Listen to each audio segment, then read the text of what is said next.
The National Broadcasting Company presents Erle Stanley Gardner's A Life in Your Hands. Was he dead when you found him? Did he scream? Did you hear the shot? Listen while we place A Life in Your Hands. You never know when you step from the safety of your home when you may witness a violent death and be called upon to testify as to what you saw and heard. Murder is a dark enigma that strikes fear into the heart of man. Strange, baffling, mysterious. But the darkest crime one man can invent, another man can unravel. Such a man is Jonathan Kegg, created by Erle Stanley Gardner, the world's most popular writer of mysteries, creator of Perry Mason, Doug Selby, and other outstanding characters. Ladies and gentlemen, Mr. Jonathan Kegg. Good evening. One day you might be the person who happened to be near the scene of a crime. On what you remember may depend the life of a fellow man. You never know when a crime is going to be committed. Or even now, somewhere in the city, there may be a crime in the making.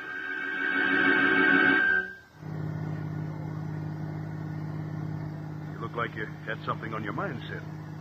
Some of the boys been bothering you. Your books? The operation's running smooth as silk.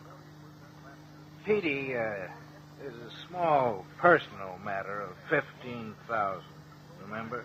Aren't you operating all through the ward? What are you squawking about? Yeah, and I'm paying off every week to make sure I do. Well, then... That 15 G's was a personal matter. Of course it was personal. But I can't pay you back now. I'm in a spot. So am I, Petey. I'll take care of it. After the election, Sid. I need it now. I tell you, I haven't got it. You can't get blood from a turnip. You aren't a turnip, Petey. Listen, don't you threaten me.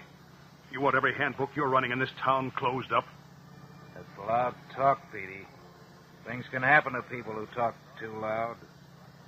I get out here. Be at your house tonight at 9 for the money. Get out of this car. Petey, don't go getting brave. Might not be healthy.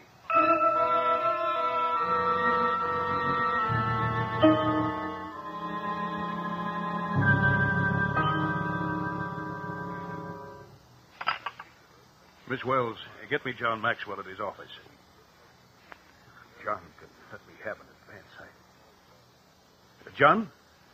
This is Petey Grant. Fine. And yourself? John, you know that little paving job you were interested in? That's right. John, I'm in a bit of a hole. I wonder if you could arrange for an advance. No, I can't fix it sooner. No dice, huh? Okay, John. Goodbye. Yes, Miss Wells? So, John wouldn't go for it. That's tough. What do you mean, listening to my phone calls? Take it easy, Petey. How many times have I told you not to call me Petey around the office? There's nobody here but us chickens. What is it? I need some money, Petykins. I told you the last time that you're never going to get another penny out of me. Now, Petykins, remember your blood pressure. Not a red cent. I could have a very interesting conversation with... With Hazel? She wouldn't believe you. I could be very convincing. You're nothing but a dirty little blackmailer. I want $5,000. I haven't got $5,000, Karen. Then get it, and fast. So you'd talk to Hazel, would you? Well, go ahead. Suppose I tell the opposition. Just more campaign mud. I mean about some of your phone conversations about paving contracts. Who would believe you? They'd believe tape recordings of the conversations, Petey. You mean... Yes, Petey. I spent $100 for a tape recorder, kept it in the outer office. I've got some beauty. You wouldn't do it. It would ruin me. I don't want to ruin you. All I want is $5,000. But, Karen, I haven't got $5,000. Get it. After the election. I want it now. Borrow it from your friend Bondon. He's pressing me for the money that I've borrowed to pay you up to now. Off your house. I don't care how you get it, but get it. Get out of here, Karen. If you think I won't talk... I said get out. Other smart girls have had accidents before this. You can't scare me. Then you're not as smart as I thought you were. Get out. Now, wait a second. Get out. I've still got friends in this town. You take my advice and be out of town by midnight. I'm leaving, Petey. But no matter what happens to you from now on, remember, you asked for it.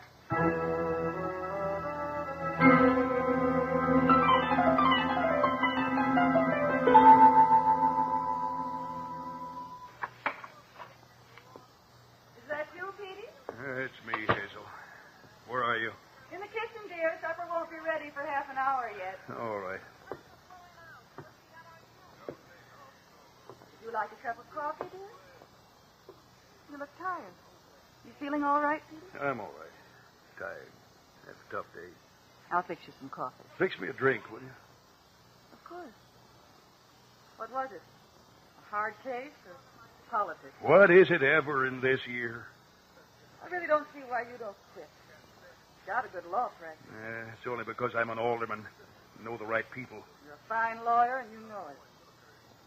Here's your drink. I'm a lousy lawyer. If I'm not reelected, I might as well blow my brains out. Don't talk like that. Hazel, how much do you think we get mortgaged the house for? Mortgage the house. Yeah, I figure we can get about $8,000. I can borrow about $9,000 on my life insurance. What do you want with all that money? I've got to have it, that's all. Tell me the truth, Peter Grant. You asked for it? So I'll tell you the truth. You don't have to use that tone of voice. You wanted the truth. Now you're going to get it. I've been blackmailed Blackmailed? by Karen Wells. How could Miss Wells blackmail you? How does a man's secretary ever have a hold over the boss? Did you do something illegal? Yes, Hazel. Yes, I did something illegal. But I had to pay Karen so she wouldn't talk. Is she going to talk to the district attorney? No, Hazel, not to the DA. To you. But why should she talk? Oh, Do you understand? yes. I understand. Sorry you gave her the money. How much did you give her? $20,000. $20,000. We didn't have that much. That's why I had to borrow $15,000 from Sid Bondon. You borrowed $15,000 from Mr. Bondon? Petey, why didn't you just tell me about that woman? I was afraid. You're not going to pay her any more money, are you? Not a penny, Hazel, not a penny. Well, then why are you talking about mortgaging the house and borrowing on your insurance? It's Sid Bondon. He's pressing me for the $15,000. But if you do that, it'll take everything we've got. Sid will kill me if I don't. It's only till after I'm reelected, then I can pay it off in 6 months. What if you aren't reelected? Don't worry, honey. Don't worry. I'll borrow on the house and the insurance. I'll get reelected. I'll pay it off right away. But if something should go wrong, we'd be destitute, Peter. Nothing's going to happen, Hazel. Fix me another drink, will you? Of course. Who the heck could that be? I'll get it.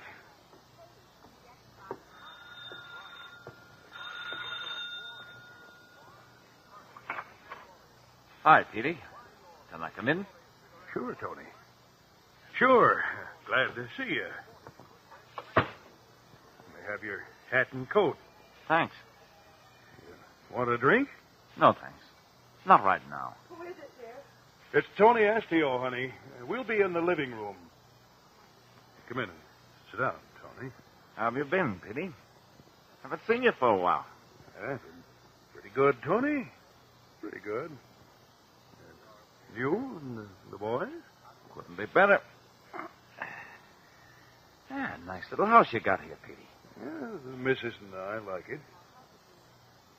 Looks like you got something on your mind, Tony. What is it? You're smart, Petey. Plenty smart. That's what the boys and me like about you. It's my job to be smart, Tony. What is it? Oh, nothing much. Just wanted to have a chat with you. Yeah, I know how often you guys drop in for a chat. Let's have it, Tony. See what I mean? You're smart. They tell me you're going to run again this year. That's right. I wouldn't. What? I said I wouldn't try to get reelected if I was you. But that's crazy. I've got to have the job. some of the boys ain't going to like it. They said I should tell you. I tell you, Tony, if I don't, I'll be killed. Might happen, if you try. What do you mean? One of the boys wants the job. You might get more votes. Now, wait a minute, Tony. I've always played ball with the boys. I still will. No dice, Petey. You can't move in on the government. Credit. But, Tony... No buts, pal. We're running Charlie Mello on the regular ticket. You get out. We'll take care of you and the lawyer, right? But, Tony, I can't. Maybe you didn't understand me, Petey. I said you get out. If you don't, the boys... I need the money. I'll play ball. I've got to run. Is that it, Petey? That's it. The boys won't like it, Petey.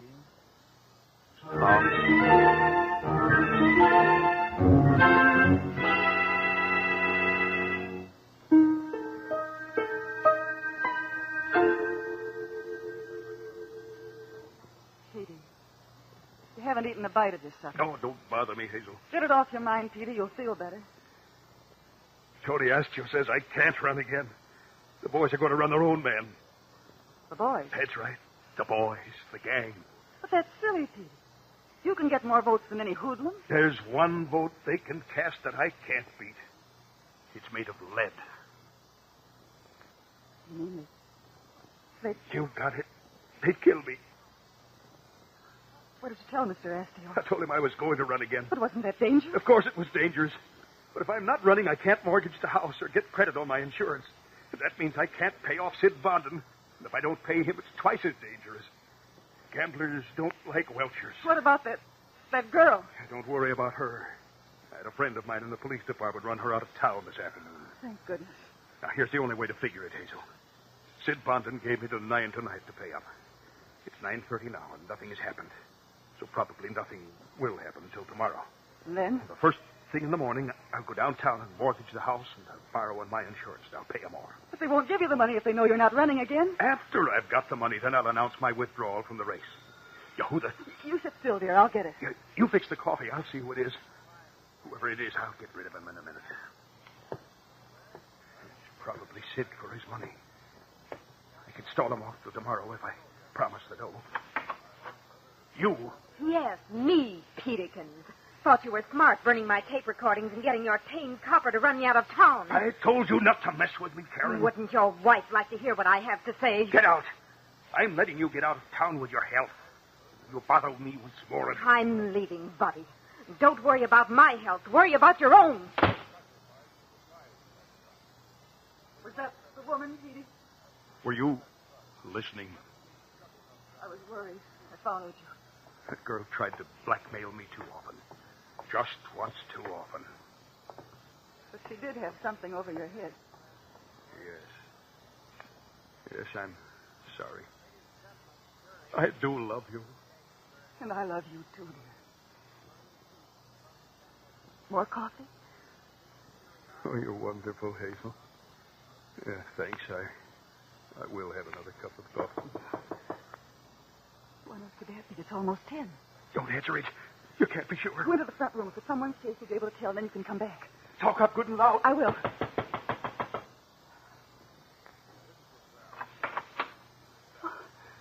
Why, Mrs. Billings from next door. Excuse me, Mrs. Graham, but I saw lights on and I figured you were still up. I wondered if I could borrow a glass of milk. I haven't much left, and the children... Why, of course, Mrs. Billings. We have plenty. Why don't you take a whole quart? Well, now, that's awful kind of you. If you're sure it won't run you short. Not a bit, not a bit. Good evening, Mrs. Billings. Why, good evening, Mr. Grant. Petey, would you pour Mrs. Billings a glass of milk, please? I want to go upstairs for a minute. Sure, glad to. I'll be back in a minute. You sure one glass is going to be enough, Mrs. Billings? Oh, plenty, Mr. Grant. Are you sure you don't want a quart? Well, if you can spare it. Why, of course we can. Here. Well, now, that's right neighborly of you, Mr. Grant. I'll return it tomorrow. No hurry at all, Mrs. Billings. Well, thank you very much. I'll be running along now. Let me get the door for you. Oh, thank you.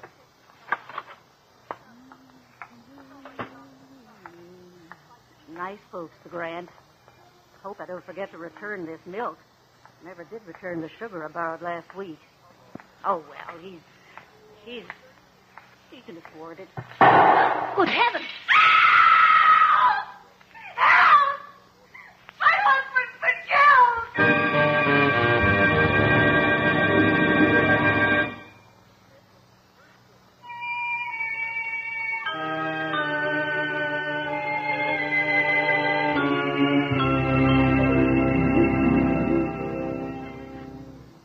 Sit down, Mr. Kegg. Thank you.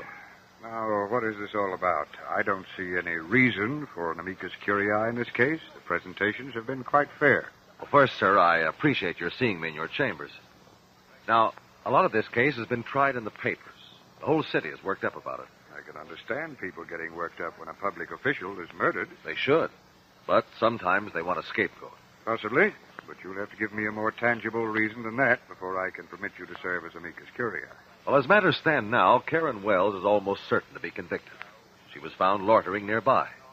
True, the gun was found on the back porch. But how many women know enough to file the numbers off a gun? How many would choose a weapon as large as a .45?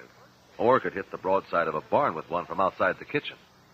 The thing I'm getting at, Your Honor, is that no connection between the Wells woman and the murder weapon has been established. You think she's innocent? I believe further cross-examination is indicated. Well, there's not much to go on. Still, it is a point that hasn't been stressed. A human life is at stake, Your Honor. All right. I'll go along with you. All we want to do is get the truth.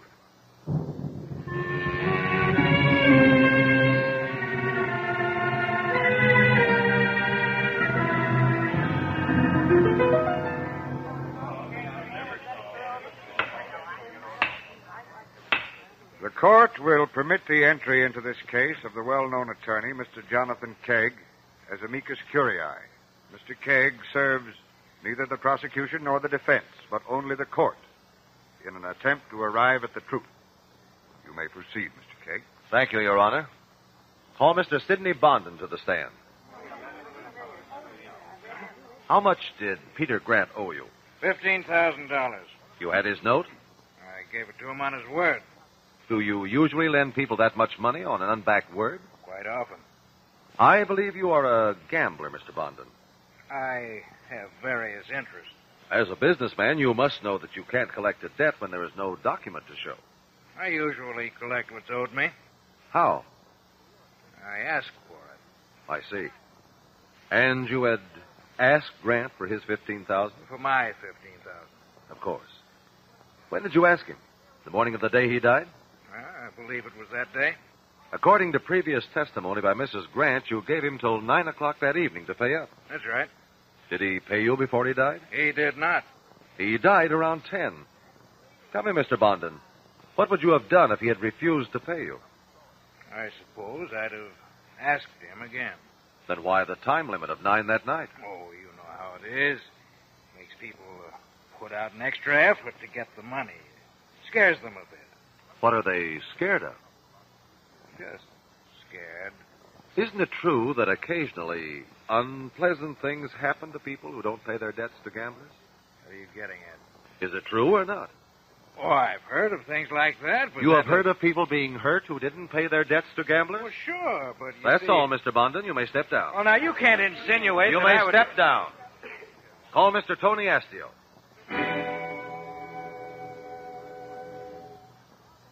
Mr. Astio, what do you do for a living? I'm a businessman. Any interest in politics? Not personally. How do your closest friends earn their living? They're businessmen, too. Mrs. Grant, in her earlier testimony, said her late husband referred to you and your friends as gangsters. He was nuts. He was just scared of his shadow. You visited him the night he was killed? Yeah? So what? The witness will confine himself to answering questions. Did you advise him not to run for re-election as alderman? I might have. Just how did you try to persuade him not to run? I didn't try to persuade him. I just explained that a friend of mine wanted to try for the job, and that if he ran, he couldn't expect the help of me and my associates. Did he agree not to run? No, he said he was going after the job again. Did you threaten him if he ran? Threaten him? Why wouldn't hurt a fly? That's all, Mr. Astio. You may step down. I would like to call the victim's wife, Mrs. Hazel Grant. Mrs. Grant, can you tell us exactly what happened the night your husband was killed? I've already... What is it you want to know? Everything you remember of what occurred. Well, Petey came home for supper around 6. He was very tired and depressed. He wanted a drink. I asked what was wrong, and he told me about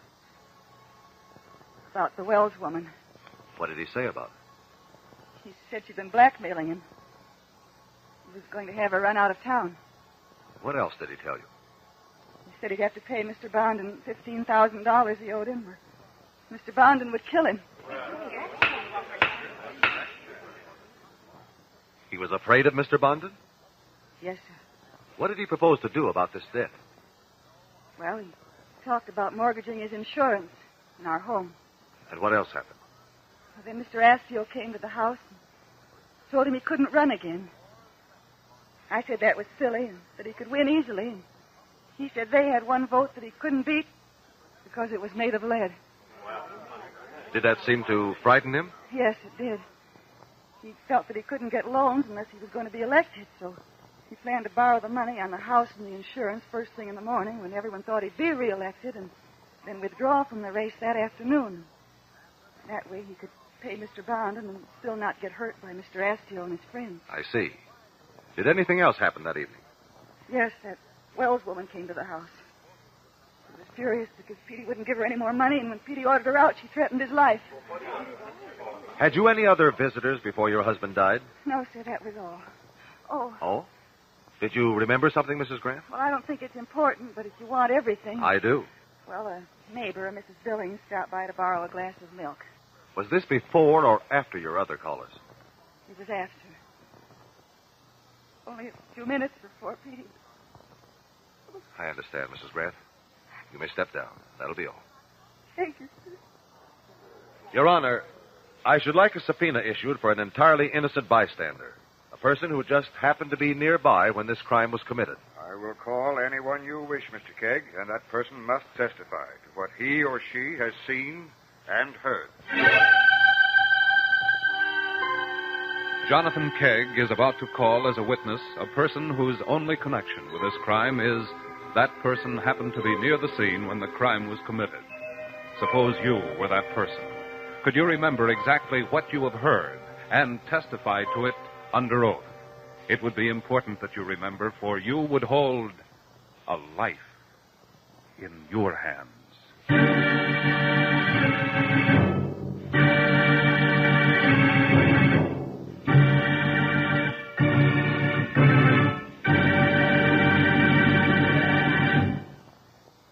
The Labor Day weekend lies just ahead, the long weekend that will find millions of America's motorists, picnickers, and sportsmen taking to the woods.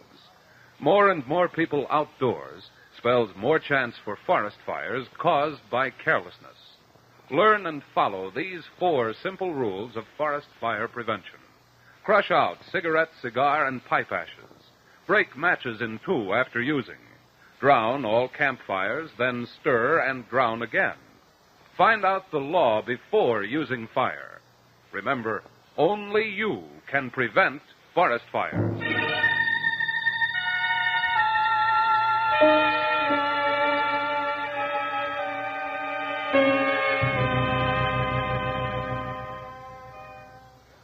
Mrs. Joshua Billings, the Grants' neighbor, has been called to the stand. She has been sworn as a witness and is ready to testify as Jonathan Kegg says. Mrs. Billings, on the night Mr. Grant was killed, you called to borrow some milk? Yes, sir, I did. How long were you there? Oh, a couple of minutes. Was anyone besides the Grants in the house when you arrived? No, sir. Did you enter by the front door? No, sir, I came through the kitchen. That's the room in which Mr. Grant was killed? That's the way I heard it. I see. Who let you in, Mr. or Mrs. Grant? Wait a minute. It was Mrs. Grant. Then you didn't actually see Mr. Grant. Well, I certainly did. He came into the room a minute or so later. And then Mrs. Grant gave you the milk and you left? That's right. No, wait a minute. Mr. Grant gave me the milk. The missus had to go upstairs for something. And you left as soon as you got the milk? Correct. You saw no one else about? Not a soul. What happened after you left? I went home. I was just going in when I heard the shot and the scream. What did you do then? Oh, I kept right on going and locked the door. I have 4 children. In all that time, you saw no one? Not a soul. Just exactly what did you hear, Mrs. Billings? Just what I told you. I heard a shot. The shot was fired from the back porch through the window. The window was shattered. Did you hear the glass breaking? Oh, sure. Then you heard 2 sounds. That's right. You heard the glass breaking, then a shot.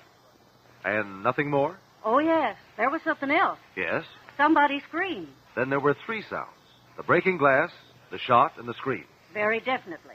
By your testimony, Mrs. Billings, we judge that the murderer broke the window, shot Mr. Grant through the hole, and then someone screamed as a reaction to the shot. No, sir, that isn't the way it was. The shot was first. And you distinctly heard the glass break? Yes. It was really a separate sound. And it followed the shot? Yes. First there was the shot, and then the glass breaking, and then I heard somebody scream. Would you say that these sounds overlapped each other? Why, definitely not. Thank you, Mrs. Billings. That'll be all. I should like to recall Mrs. Hazel Grant. Really, Mr. Kegg, I don't see where this is getting us. If the court please, we've almost finished this case. I assure Your Honor I shall be done in 5 minutes. All right, I'm going to hold you to that. Thank you, Your Honor. Be seated, Mrs. Grant. I have only a few more questions to ask.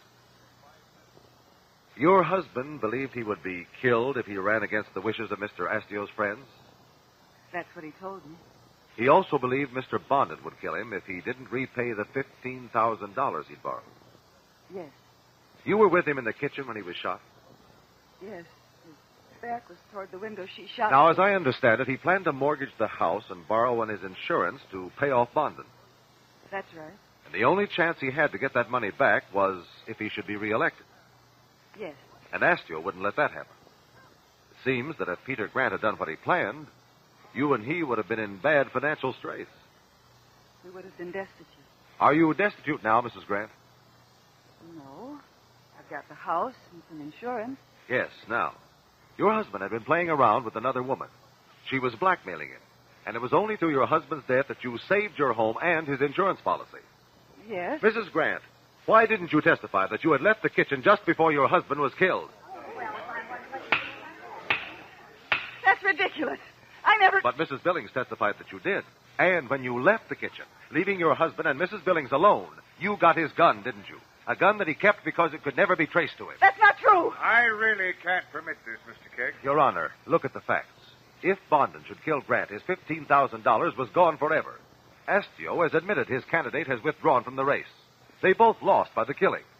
As for the defendant, Karen Wells, she knew she would be picked up and at least booked for blackmail. The only person with a lot to gain, a house and insurance, was Hazel Grant. That's a fine theory. Can it be proved? If the court please, the testimony of our innocent bystander, Mrs. Billings, proves it. She heard the window glass crash a second or two after she heard the shot. If the killer had stood outside and broken the window before firing, she would have heard it first. If he had fired through the window, it would have been close to simultaneous. But with a second or two between the shot and the glass crash, the shot could only have come from inside the kitchen. And only the Grants were there, by Mrs. Grant's own testimony. Then the gun must have been thrown out through the window. I believe so, Your Honor.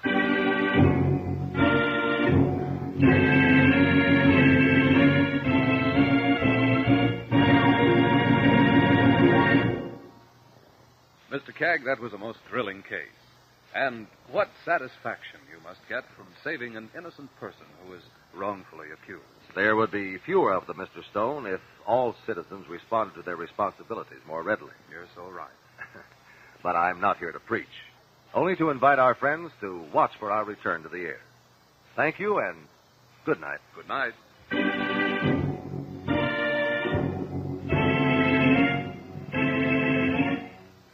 A Life in Your Hands is created by Erle Stanley Gardner, with script by Bob McKee, directed by John Cowan.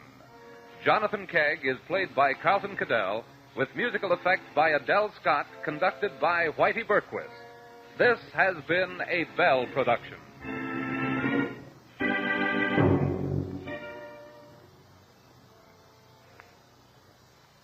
This is NBC, the national broadcasting company.